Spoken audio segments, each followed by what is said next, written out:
Hey everybody, Dr. Michael Llamas here for teaching subjects, and today we're going to be diving into the exciting world of verbs. So these powerhouse words bring our sentences to life, showing us what's happening. So whether you're running, eating, or dreaming, verbs are always at work. So what exactly is a verb? A verb is a word that tells us what's happening. It describes an action or a state of being. So, for example, in the sentence, she runs, the verb is runs. It's telling us what she is doing. In the sentence, he is happy, the verb is. It tells us his state of being. So, verbs are essential for sentences as they give them life and they give them meaning. Okay, so let's discuss the different types of verbs that you'll probably encounter. So the first one is just action verbs. So these are the most common types of verbs. They tell us about an action. So for example, you're going to hear words like run, jump, eat, and dance.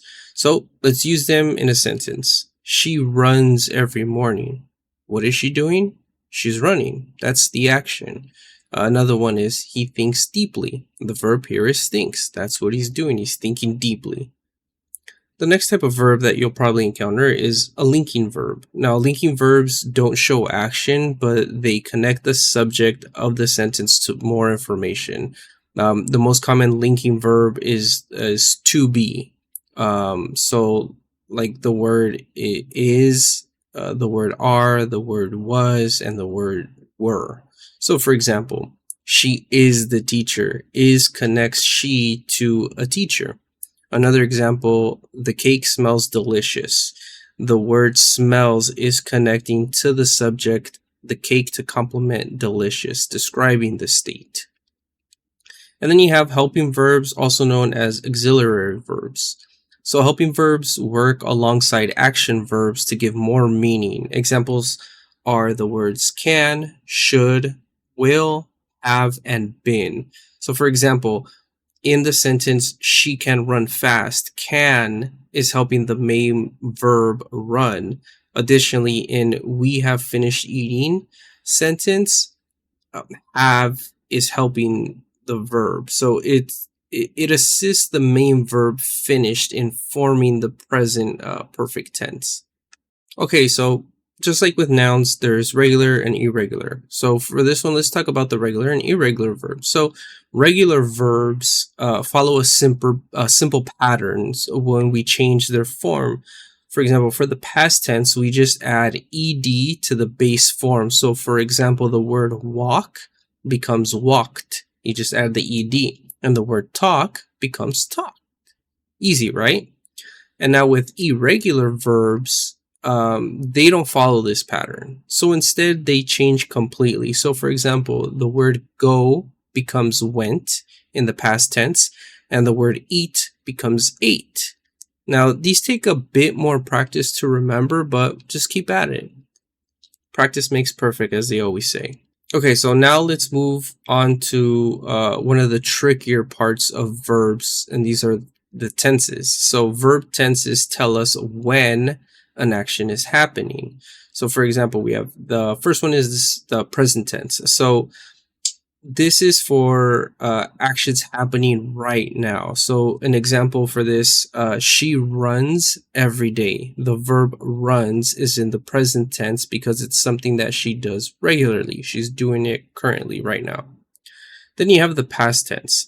This is for actions that already happened. So if we use the same example, she runs every day. This one is she ran yesterday. So the verb ran is in the past tense. And then for the future tense, this is for actions that will happen. So for example, she will run tomorrow. The verb phrase will run tells us the action will happen in the future. So again, we have runs, that's in the present tense, ran, which is in the past tense, and then will run, which is in the future tense. Okay, now let's move on to subject-verb agreement. So verbs must always agree with the subject in a sentence. So what does that mean? Well, it just means that the form of the verb changes depending on who or what is doing the action. Singular subjects. So when the subject is singular, we use specific verb form. So for example, he runs fast. We add an S to the verb because the subject is singular.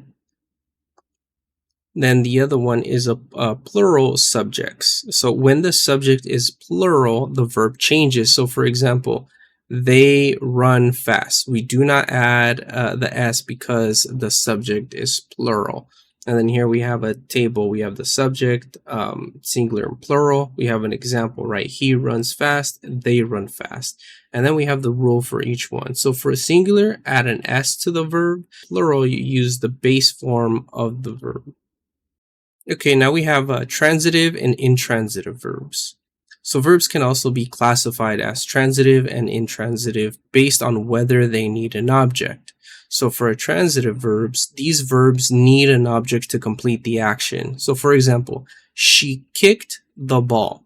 Here the action of kicking needs an object, and the object in this sentence is ball, the ball. Then we have intransitive verbs. These do not need an object. So for example, she sleeps. There's no object needed here. The action stands on its own. She's sleeping. So can you spot the difference here? Just remember, when you're reading a sentence or when you're writing a sentence, you just have to ask yourself, does this verb need something to receive the action? If it does, then it's transitive. If it does not, intransitive. Now we have modal verbs. Now, these modal verbs, these are special verbs that give more meaning to the main verb. So for example, you have words such as can, could, should, would, and might. So let's use one of these in a sentence. She can swim. Here can shows ability. It shows the ability that she can in fact swim. And the words must and should express duty or necessity. So for example, he must study. The word must expresses that the person needs to study, so they must study.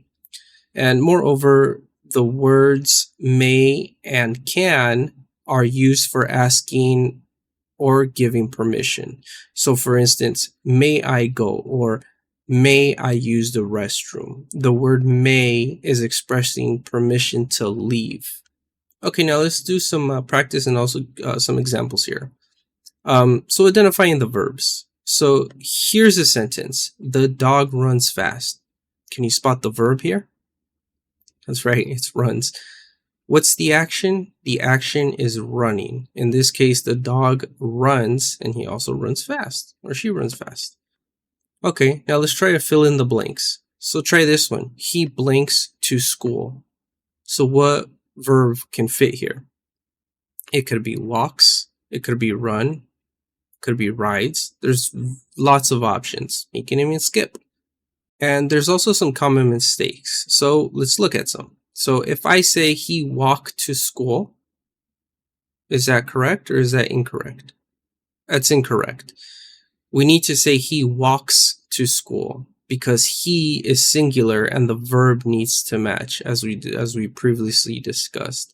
So in this case, he walked to school is not correct. You need to make sure you add the S for the present tense on this.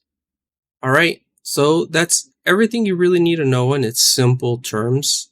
So we cover the action verbs, linking verbs, and helping verbs, as well as verb tenses, agreement, and even some tricky irregular verbs. So now it's your turn.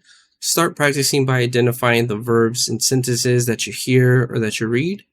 I really appreciate you taking the time and watching the video. Be sure to subscribe, like the video if you feel it's helpful, and I'll see you on the next video.